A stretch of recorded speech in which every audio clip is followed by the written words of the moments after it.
Olá, como vai? Eu vou indo e você, tudo bem? A gente começa mais uma edição do programa Memória Viva, hoje recebendo um convidado ilustríssimo, alguém que eu acompanho e que acompanha a minha trajetória também há muitos anos, há pelo menos quase 3 décadas. Mas antes de contar o nome do nosso entrevistado e começar esse bate-papo com ele, eu quero, como faço todo início de programa, contar um episódio curioso e pitoresco da nossa história ou da nossa política. No início dos anos 90, depois da transformação do Amapá de território para Estado, com a promulgação da Constituição de 1988, em 5 de outubro, foram eleitos os nossos primeiros deputados constituintes para que pudessem, então, elaborar a nossa Constituição estadual. A promulgação da nossa Constituição aconteceu em 20 de dezembro de 1991. E um fato curioso aconteceu na solenidade. 7 deputados se negaram a assinar o texto que estava sendo promulgado naquele momento. Eu tive, inclusive, a oportunidade de conversar com 2 deles e o que me disseram é que a recusa se dava porque teriam sido inseridos no texto constitucional alguns trechos que não passaram pela aprovação do plenário da Assembleia Constituinte. Os deputados foram Geraldo Rocha, que, aliás, recentemente nos deixou, Bala Rocha, Janete Capiberibe, Valdez Góes, hoje ministro de Estado, Hildo Fonseca, o professor Maurício Júnior, que foi meu professor na academia, que é um grande economista, professor universitário, e conselheiro do Tribunal de Contas, ex-deputado Ricardo Soares. E, aliás, o nosso entrevistado de hoje também foi testemunha ocular desse episódio. A gente vai entrar um pouco nessa situação, mas eu quero agradecer a visita do advogado e jornalista Carlos Lobato, que está encerrando esse primeiro ciclo de 4 programas do programa Memória Viva, do nosso podcast, e eu chamo de programa já porque nós estamos negociando a possibilidade de exibição desses episódios também em algumas emissoras de TV, inclusive a TV universitária. Então, por isso, a ideia é que esse programa, que tem o objetivo de trazer à baila personagens que foram testemunhas ou até protagonistas da história, possam, então, contar a sua versão dos fatos. Muito obrigado por sua presença. Obrigado, sou eu que agradeço. Eu acho que você remonta a um fato histórico que merece ser contado. Quem diria que o governador, que durante 4 mandatos governou o Amapá, não assinou a Constituição que regeu as suas gestões? Quem diria que um advogado como Ricardo Soares, depois virou conselheiro, entendeu que aquela Carta Magna não tinha o merecimento jurídico da sua assinatura? Quem diria que o PSB, um partido que está sempre alinhado nas grandes lutas do seu tempo de vida, eu conheço bem a história, porque eu que trouxe o PSB para o Amapá, foi através de mim que veio o PSB, não assinaria com Geraldo Rocha e a Janete. Enfim, que a Constituição do PT, do Amapá, né, com Maurício Júnior, Hildo Fonseca. Sim. O PT era mais uma luta histórica que dava para entender. Mas, assim, o Valdez eu não entendi, o Geraldo, o Ricardo Soares eu não entendi. O Geraldo eu entendi porque estava alinhado ao PSB, depois perdeu a eleição, já ganhou a 3ª vez que foi às urnas, enfim. Foi um episódio assim que surpreendeu a muitos. Mas esse fato que você narra era exatamente o discurso que eles tinham de que foram inseridos na Constituição do Estado coisas que não foram aprovadas. Só para você ter uma ideia, a Constituição do Estado do Amapá, ela trazia o seguinte, de que todos os atos, o Barcelos já governava por cerca de 1 ano, todos os atos dele foram validados sem absolutamente nenhuma revisão. E dentro da Constituição trazia também de que, como vice do governador Barcelos era o Ronaldo Borges, e já havia uma briga, eles se uniram para ganhar a eleição, e depois o Gilvan rompeu com eles, mas o Ronaldo era o vice. Então aprovaram que o governador poderia se ausentar por até 30 dias sem a necessidade do vice assumir. E por aí afora, como diria o governador Barcelos. Eu tive a oportunidade, inclusive, de encontrar o Geraldo Rocha cerca de 1 ano antes da sua partida, já é de saudosa memória, né? Inclusive num velório. Nós tínhamos um amigo em comum, militar, que faleceu, E estávamos lá bebendo o morto, que foi um pedido, inclusive, do falecido, que fosse servido cerveja e um tira-gosto durante o velório. E ao chegar lá, encontro o Geraldo. E a gente acaba conversando a respeito disso e ele acaba me trazendo a mesma versão que, anos antes, o professor Maurício Júnior, economista, que foi deputado constituinte pelo Partido dos Trabalhadores, me trazia. Mas o que é curioso, colega Carlos Lobato, é que no início dos anos 2000, acho que 2003 ou 2004, eu tive a oportunidade de entrevistar o então presidente do Supremo Tribunal Federal, quando esteve aqui ao Amapá, o ministro Nelson Jobim, que foi deputado constituinte. Isso, um grande constitucionalista. E que me disse a mesma... Eu tinha lido uma entrevista dele nas páginas amarelas e fiz essa pergunta. E ele reafirmou o que disse a Veja, de que há trechos na Constituição Federal que não foram aprovados pela Assembleia Nacional Constituinte, né? É porque, assim, a maioria no Estado Democrático de Direito é que governa. E a maioria é que aprova. E por aprovar, muitas vezes, o que a nossa querida Alcineia Cavalcante chama de tem muito jabuti no açaizeiro. Alguém botou. Porque jabuti não sobe, né? Você vem de uma carreira que eu posso dizer como multifaceada, porque além de um brilhante advogado, você também, que é a advocacia, o direito, faz parte das ciências sociais aplicadas, você também é sociólogo, psicólogo, você tem uma trajetória na comunicação e, aliás, uma trajetória inquestionável no rádio, na televisão, como entrevistador, como âncora, enfim. Afinal de contas, o que é que te atrai mais hoje? A advocacia, o direito, a política, porque você também concorreu em alguns pleitos. O que que mais atrai o Carlos Lobato, prestes aí, ano que vem, a chegar nos seus 70 anos, que é uma data emblemática, né? Eu te confesso que eu nunca parei para fazer essa reflexão que você me traz em forma de pergunta. Eu gosto muito de política, eu gosto muito da sociologia, eu gosto muito da psicologia e do próprio direito. Quando eu imaginei, eu fiz 848 júris, eu perdi apenas 6. Eu lembro os que eu perdi e muito poucos que eu ganhei. Quando eu imaginei que estava na hora de sair, eu descobri um outro ramo, um outro viés do direito, que foi o direito minerário. E por ele eu me apaixonei, porque tu tem condições de começar a construir um pensamento crítico e a fazer esse pensamento existir, olhando para o Amapá, para as suas potencialidades e para as oportunidades que vêm surgindo. E isso me encantou. Eu hoje sou apaixonado por direito minerário e digo sem soberba, um dos que compreende o Código Minerário, um dos que compreende a lógica minerária do Amapá, e eu tenho me empenhado nisso. Na psicologia, há muito que eu não sou mais, que foi a minha segunda profissão acadêmica. Primeiro eu formei sociólogo nas ciências sociais e depois na psicologia. E eu parei a psicologia quando, em Belém, no Instituto da Prefeitura de Belém, trabalhávamos, eu e um amigo meu, e eu me deparei com um caso em que uma mulher se dizia conformada porque o marido, ela sabia que a atraía, mas ele dava os melhores presentes, ele ia para Miami e trazia. Aí eu caí em mim, olhei para o sociólogo e disse, cara, eu não estudei para curar neurose de madame, essa não é a minha profissão. E dali para frente eu me preparei para sair dela. Ela não saiu de mim, mas confesso a Deus. Então, te juro que eu nunca fiz esta reflexão. Eu sou, como diz o Ferreira Goulart, uma parte de mim é todo mundo, outra parte é ninguém. Fundo sem fundo.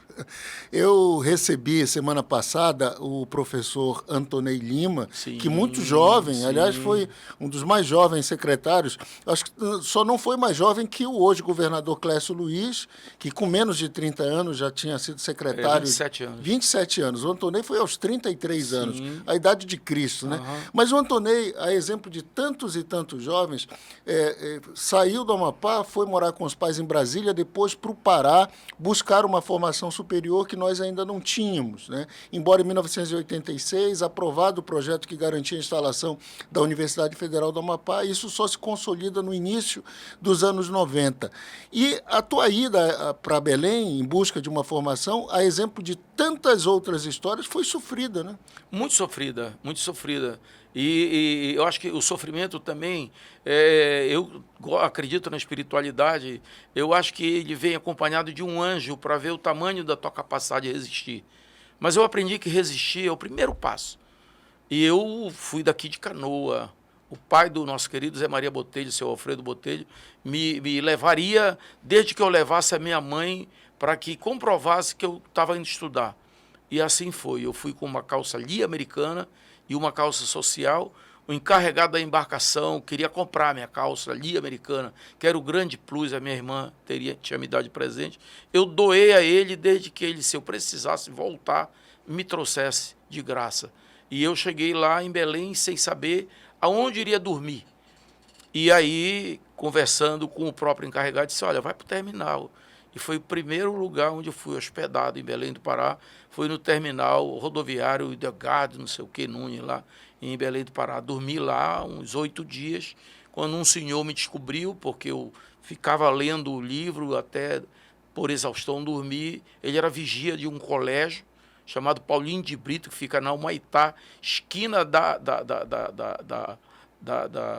Almirante Barroso. São 2 colégios Paulinho de Brito, mas esse era particular, de um dos donos da faculdade UNAMA, que era o Davi Salomão Mofarrege. Eu fui dormir no porão daquela escola. E depois eu fui conhecer pessoas, porque na casa da minha tia, onde morava a minha avó, eu era proibido de acender uma lâmpada para estudar. Aí eu ia para a luz do poste. E foi lá que, com Carapanãs e outras coisas mais, eu consegui construir a possibilidade de estudar. Conheci o professor Murilo, que tinha saído daqui, era dono do curso Rutherford. Levei um bilhete daqui do meu diretor e ele me deu uma vaga para estudar sem pagar. E aí eu passei a morar no Rutherford, que fica ali na Cipreste Manuel Teodoro, ali na cidade velha de Belém. E de lá eu estudei de manhã, de tarde, de noite. Um professor me descobriu, perguntou a minha história, eu contei, chorando, levava um pão de manhã e ia a pé de onde minha mala ficava. Aí ele disse na lanchonete que eu tinha 2 lanches todos os dias. Eu nunca comi os 2 lanches, sempre um. E no meu desempenho nas provas, uma história mais interessante e adocicada, foi do resultado, que tu fazia as provas e depois ia corrigir no cursinho. E aí, quem fez 30, quem fez 40, quem fez 50 e tal. E o meu dedinho sempre lá, 57, 56, 58, e ele colocou uma faixa na frente do cursinho, eu tenho essa foto. Daqui vai sair o primeiro lugar geral no vestibular da UFPA. E eu tive essa felicidade de ter sido aprovado em primeiro lugar para o curso de Ciências Sociais. E como é que foi o retorno para o Amapá? O Amapá te acolheu com as honras que deveria? Você teve dificuldade para se reinserir naquela realidade que você tinha deixado para poder buscar uma formação superior? Foi tormentoso, porque era aquele momento em que a sociedade civil já reconhecia no governador Aníbal Barcelos um governo linha dura. E lá à frente do Leno, do bar do Leno, eu, o professor, o doutor Leonai Garcia, dentre outros, fizemos um palanque de protesto. Ele era médico e foi demitido. E eu tinha prestado concurso para psicólogo no governo, professor de psicologia. Passei em primeiro lugar e o comandante Barcelos disse que comunista não trabalhava com ele. Tempos depois abriu, passei de novo em primeiro lugar. E aí foi preciso a intervenção do saudoso secretário de Educação, pai do Alain Christophe, se lembra, né? Do professor Gugel. Sim. Ele foi com a minha irmã e conversaram com o comandante. Foi quando eu tive a oportunidade dele mandar me admitir. Mas também eu paguei na mesma moeda. Na hora de sair, eu disse para a professora Conceição Medeiros, que era a minha diretora no IETA, onde eu dava aula, eu e o professor o Walter Banhos Filho, que já é falecido, eu disse, agora eu não quero mais.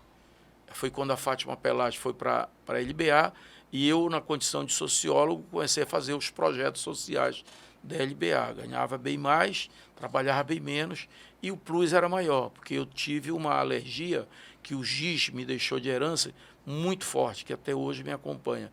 Então, larguei a psicologia como professor e fui para a LBA fazer projetos. Fiz muitos projetos no interior do estado, acompanhei de perto o início da carreira política da Fátima, a exoneração dela da função pelo governador Nova da Costa, ela grávida, tirou para colocar Dona Ieda, e por aí afora. Eu me lembro, no início dos anos 90, de nós termos nos encontrado em pelo menos 2 circunstâncias. A primeira delas, eu tinha ingressado no IETA, inclusive ingressei no final da gestão da professora Conceição Medeiros, por isso que acho que quase nos encontramos, você como professor e eu como aluno, e nós estávamos, eu fui presidente do Grêmio Paulo Freire, da instituição, e nós queríamos realizar alguns projetos de natureza cultural e procurei você no escritório do então senador Henrique Almeida. Nós nos encontramos. E anos depois, ainda concluindo já o curso de magistério, mas também desenvolvendo projetos culturais, dessa vez um projeto chamado Projeto Escadaria, onde nós faríamos um show em homenagem à Bossa Nova nas escadarias do teatro. Nós fomos ao seu programa, já acho que era na Rádio Antena 1, no bairro do Araxá, para fazer a divulgação, né? Você e o Ademir Pedrosa. Exatamente. É a memória que eu tenho da nossa primeira relação assim, mais fraterna, mais frontal. Você chegou lá, um garoto. Sim, sim. E eu me deslumbrei de ver um garoto com tanta sede de conhecimento e tão determinado a fazer essa roda girar, como diz o Chico Buarque. E de lá para cá, o considero um intelectual, mas mais que intelectual, um cara que, para mim, é referência. Gosto de te ouvir, gosto de te ler, gosto das tuas picardias e tudo mais. Sou seu fã também. Obrigado. Mas, Lobato, me diz uma coisa. Você também se considera um mecenas? Sim, eu acho que é fundamental que a gente aprenda primeiro ou a transferir conhecimento, esse é o papel da humanidade. Eu acho que as tecnologias todas, elas tiveram uma idade da pedra. E na medida da tua possibilidade, você alcançar a necessidade alheia. Fiz muito, vou te dar um exemplo. O projeto Costa Norte, do Osmar Júnior, o primeiro mecenas do projeto dele, fui eu e um amigo meu que era irmão do Japão e da Tica, o Paulo Lemos, que já é falecido. Nós tínhamos uma empresa que prestava serviços para a LBA, como eu digo a você, e nós tínhamos um ganho que estava além da nossa expectativa. Então, era comum a gente ajudar. Um belo dia, eu não conhecia o Osmar Júnior, bateu conosco e lá discutiu o projeto Costa Norte e nós decidimos apostar.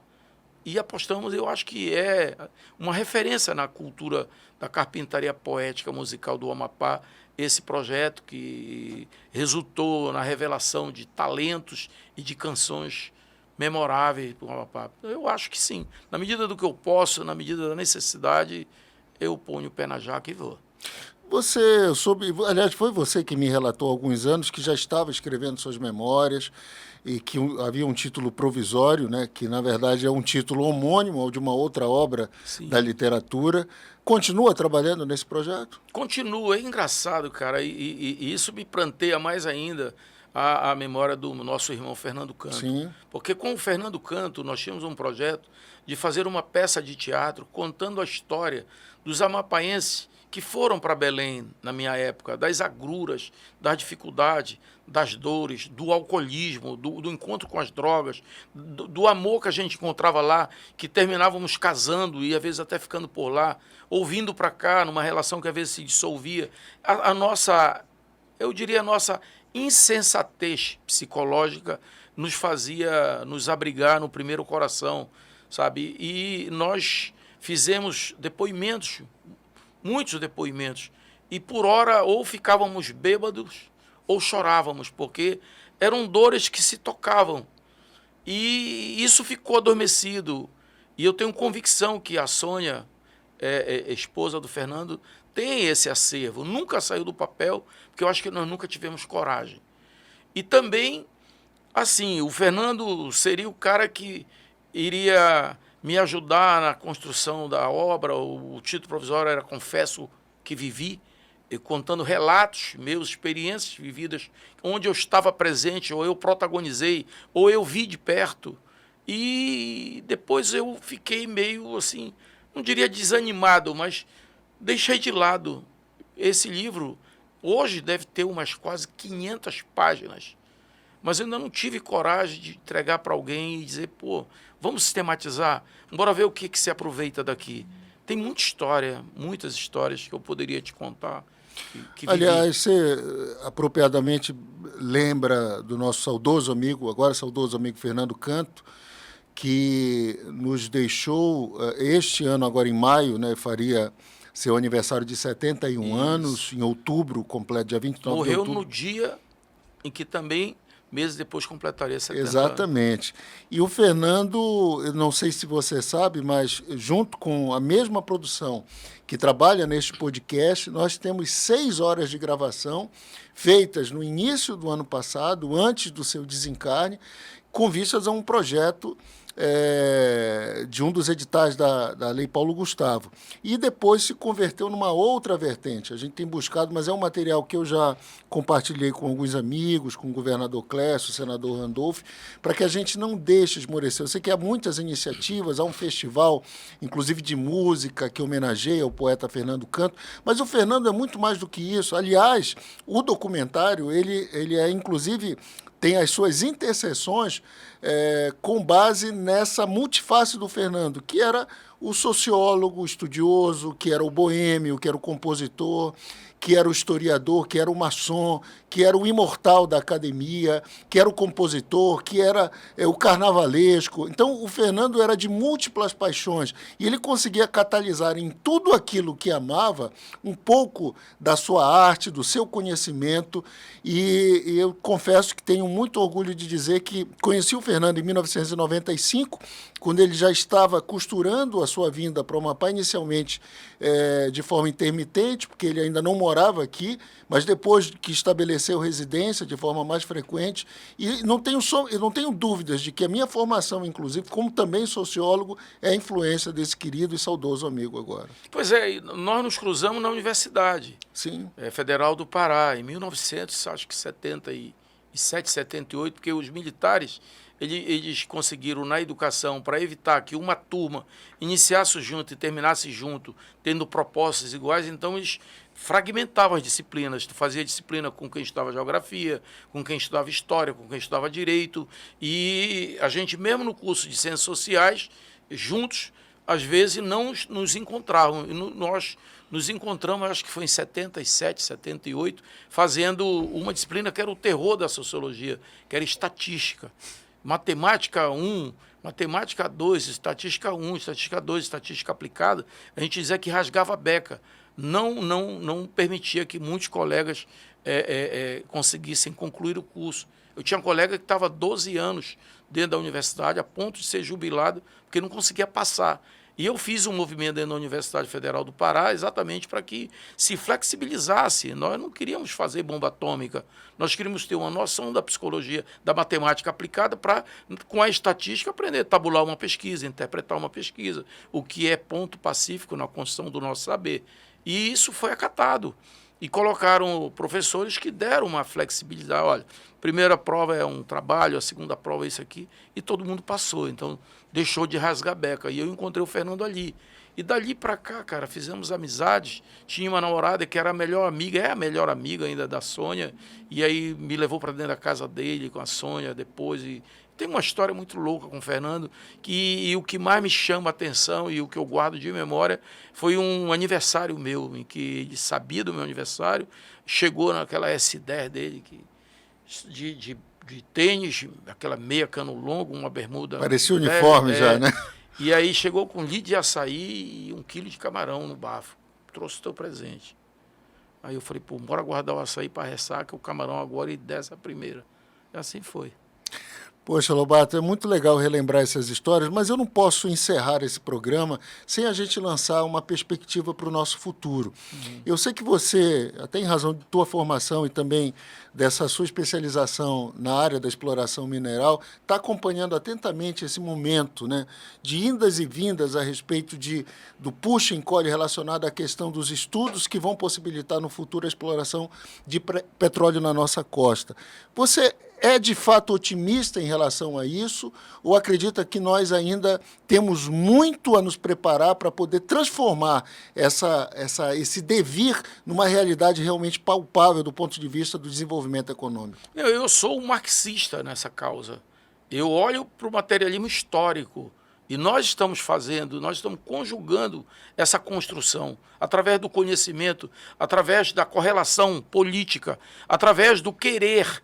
Quando eu vejo o governador do Amapá dar entrevistas em diversos veículos da chamada, aspas, grande mídia, com a segurança que ele fala, quando eu vejo a sensatez do presidente do Congresso Nacional de não ir para o embate com a ministra Marina, mas a queda de braço está no outro viés, onde o poder dele é maior, não fazer aquele protagonismo que, infelizmente, ela viveu no Senado, naquela comissão fatídica, onde o machismo sobrepôs a inteligência e ela acabou acertadamente indo embora. Então, eu vejo o Amapá fazendo a história, querendo transformar as suas relações, sobretudo na área econômico-social, através de quê? Da exploração dos bens que a natureza nos deu. E não é só o petróleo, é a floresta. O governador Clécio, para quem não sabe, já fez leilões de glebas para manejo florestal de 40 anos o contrato.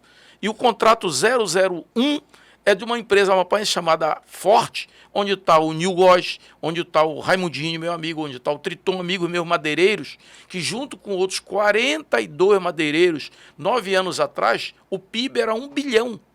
E todos saíram daqui pobres, quebrados, muitos presos, outros foram feitos coletas para que voltassem para o seu estado natal. Hoje o governo do Amapá já vai leiloar, agora em setembro, solta o edital, de mais um leilão de 5 glebas para mais 40 anos de exploração. Só para você ter uma noção, o setor madeireiro, e o seu pai foi uma referência nesse segmento, seu pai me ajudou muito a fazer a casa da minha mãe, com aquela generosidade dele, de sanção. O setor madeireiro hoje, agora em julho, começa a safra e vai até dezembro. Essas empresas como TW Forest, elas já conseguem manejar, produzir toras em torno de 55, 60 mil metros cúbicos, o que significa 200 milhões de reais. O governador já temos 3 leilões que ele fez, 3 empresas. Antes estava também a TW Forest. E ele vai lançar agora entre 5 e 7 glebas. Imagina, 7 com 4, 11, vezes 200 milhões por ano por safra. Nós vamos ter um crescimento econômico muito grande. E por isso que eu acredito no governo que olha para o desenvolvimento econômico do Amapá através das vertentes que a natureza nos deu. No minério, o Lourenço, que é o garimpo mais longevo do Brasil a céu aberto, foi descoberto quando a gente proclamava a República. Em 1889, 2 negros saramacás, chamados Irmãos Firminos, descobriram o Lourenço. Brigamos para ser nosso Lourenço, a chamada Guerra do Contestado. Sim. O Lourenço hoje deixa daquela tradicionalidade do garimpeiro, e o garimpeiro está se juntando com o capital para produzir a pequena mineração sustentável. Você vê o doutor Alan Cavalcante, que é do lixo, também já está implantando um projeto de mineração sustentável. A principal mina do Lourenço Cardoique Batista hoje está aberta, vai produzir daqui 30 dias. 30 dias vai produzir. É o garimpeiro associado com o capital produzindo a melhoria na sua qualidade de vida e ficando a mais-valia para o próprio garimpeiro que está lá. Então, eu sou um marxista autêntico nessa causa. O processo de extração mineral, hoje, ele é totalmente automatizado. Sim. Os riscos de contaminação são praticamente zero. Exatamente. Zero. É equivocada aquela ideia de imaginar que o garimpeiro está na beira do rio aí.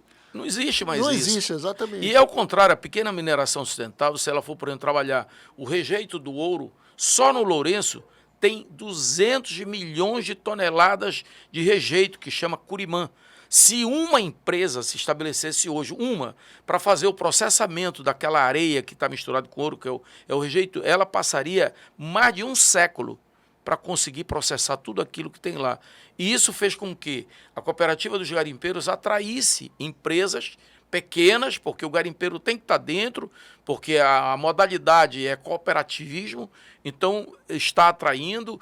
Temos uma consultoria gratuita da maior autoridade em lixiviação, que é o nome do processo que separa o ouro dos outros produtos, areia, que é o doutor Francesco César Giorgi de Tomi. Ele é o diretor do Núcleo de Apoio à Pesquisa para a Mineração da USP.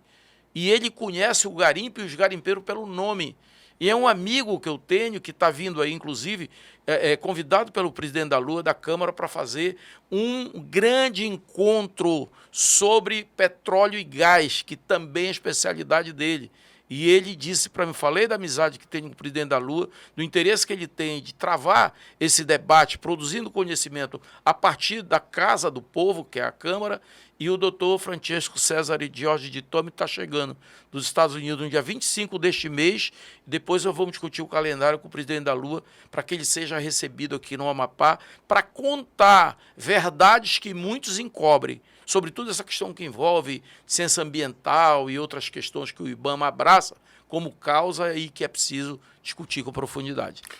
Eu conversei com o jornalista e advogado Carlos Lobato. Muito obrigado pela sua participação. Se enriqueceu muito o debate. Foi muito bom conhecer um pouco mais da sua história. E não tenha dúvida de que a minha admiração por você, pela sua trajetória, só cresce com isso. Bom, eu que agradeço merecer essa distinção de vir ao seu programa para falar, não de mim, mas das referências que eu vivi. Eu só posso dizer que é muito gratificante. Eu desejo para você tudo de melhor e que você possa sempre trazer grandes cabeças, professor Paulo Fernando Batista Guerra e tantos outros que têm que passar por essa cadeira, porque aqui é uma cadeira quente, onde a gente fala e vê pulsar no seu olhar, no meu olhar, de que a gente está contando história e fazendo história. Muito obrigado. Obrigado a você que nos acompanhou até agora e eu espero você na próxima terça-feira, quando a gente traz o nosso convidado, professor Paulo Fernando Batista Guerra, que foi deputado federal por 2 mandatos, delegado do Ministério da Educação no Amapá, reitor da Universidade Federal, secretário de Educação, conselheiro de Educação e tantos outros cargos relevantes no estado do Amapá. Até lá.